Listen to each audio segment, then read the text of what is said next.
Welcome back to the deep dive. Today we are really getting into it, looking at three dishes that seem super simple. Kuymak, Mıhlama, and polenta. But don't let that fool you. These are proof that, minimal ingredients definitely don't mean minimal complexity. They're actually surprisingly easy to mess up. So, we've got our hands on what feels like a secret weapon, a set of notes from a master chef. It's like a detailed manual for getting that perfect gooey, stretchy texture and, importantly, maximum flavor. Our mission today: to unpack the really subtle, sometimes kind of counterintuitive differences, things like ingredient choice, technique. Basically what separates perfection from, well, a sticky mess when you're just dealing with corn, water, butter, and cheese. Exactly. It really is a kind of ultimate culinary test, isn't it? I mean, they all share this cornmeal heritage, but these small shifts, regional ingredients, technique, they create fundamentally different dishes, different experiences. And right off the bat, we need to see the main split.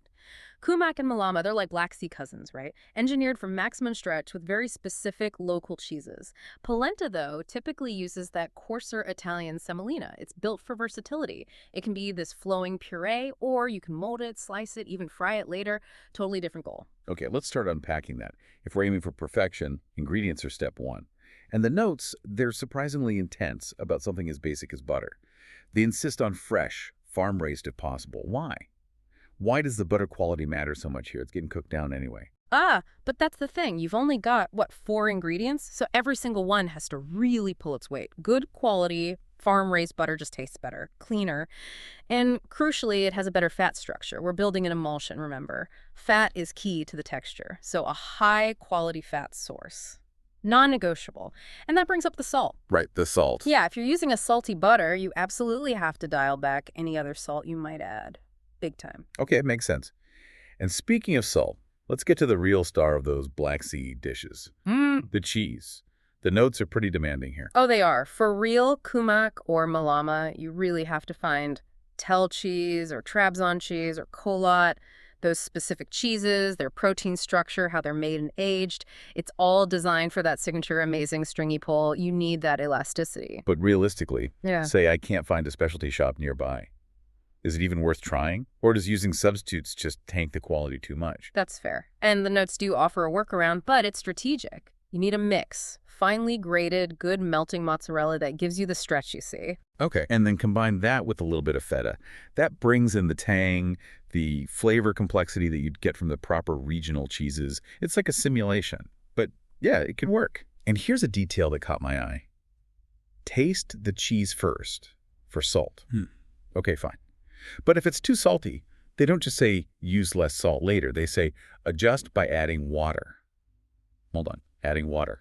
Doesn't that risk making it, watery, diluting the flavor? How does that work? It sounds counterintuitive, right? But think about what cheese is. Protein, fat, suspended in water. Too much salt tightens up those protein bonds, makes it melt badly, clump up. By adding just a little bit of warm water early on, you slightly dilute that immediate salt concentration right around the proteins. It encourages a smoother, silkier melt. It's a preemptive fix for the structure without really messing up the final consistency. Okay, that actually makes a lot of sense.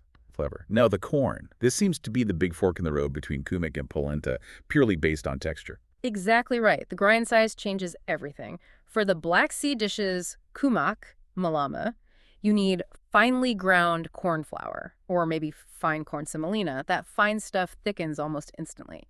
Gives you that smooth, dense, but still fluid texture. So if I grab the coarse stuff, which the notes say is for polenta, what difference does that practically make? Like stirring time. Yeah. And how much do I need to change the water ratio compared to the fine flour? Is it a radical difference? Oh, it's substantial. Yeah, absolutely. Coarse semolina needs way longer cooking. We're talking maybe 30, even 45 minutes of pretty constant stirring. Wow. Yeah, it needs that time to fully hydrate, break down the starch. That's how you get that classic, slightly grainy, toothsome polenta texture. It's often called a slow food for a reason. And if you use the water ratio for fine flour with coarse semolina, you'd basically end up with cement. You need much more liquid and definitely much more patience. Okay, got it. So we've assembled our perfect ingredients, chosen really carefully, but the notes are clear. All that good prep is basically worthless if we screw up the heat.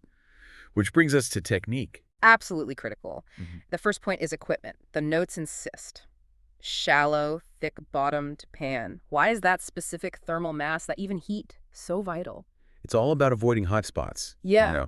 When you're trying to get this perfect, consistent stretch, this emulsion of fat, starch, protein, uneven heat is just disastrous. Yeah.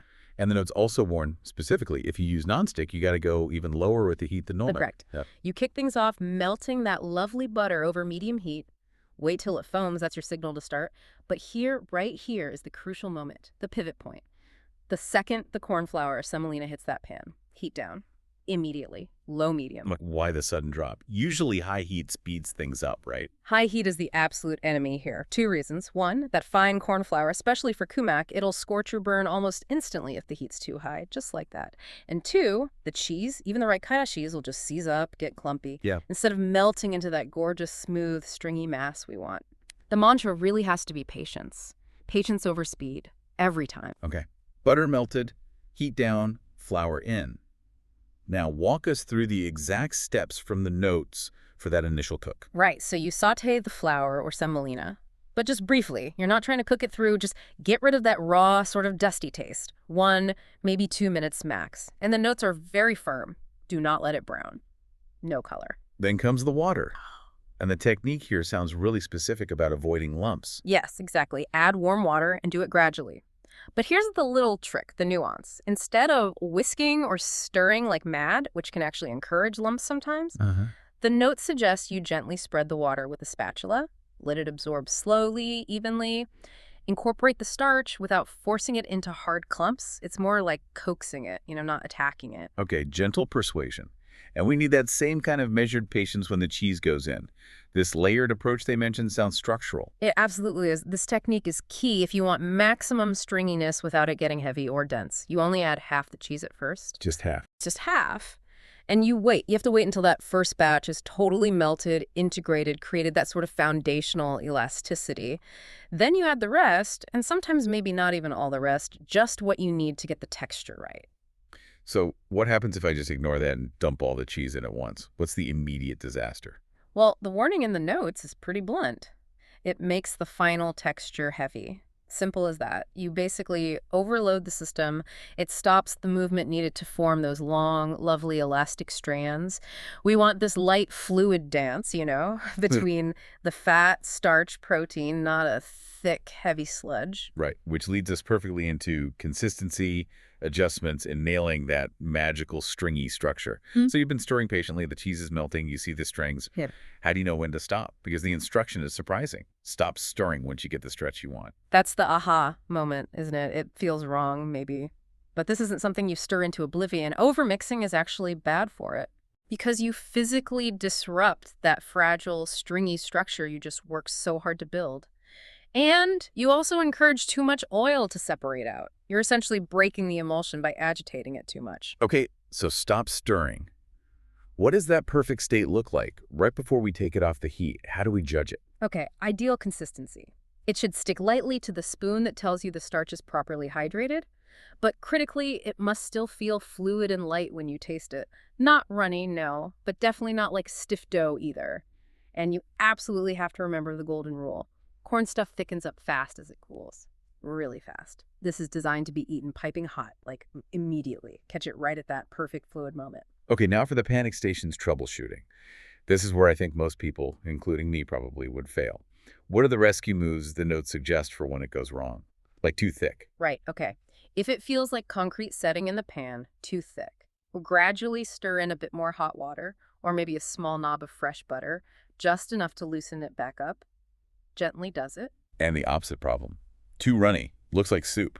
Simple physics, really. Just stir it gently over low heat for a short time. Let some of that excess liquid evaporate. The key words are briefly and low heat. You're just evaporating, not aggressively cooking it more. Okay. And the one everyone dreads. Yeah. The cheese clumps up. It seizes.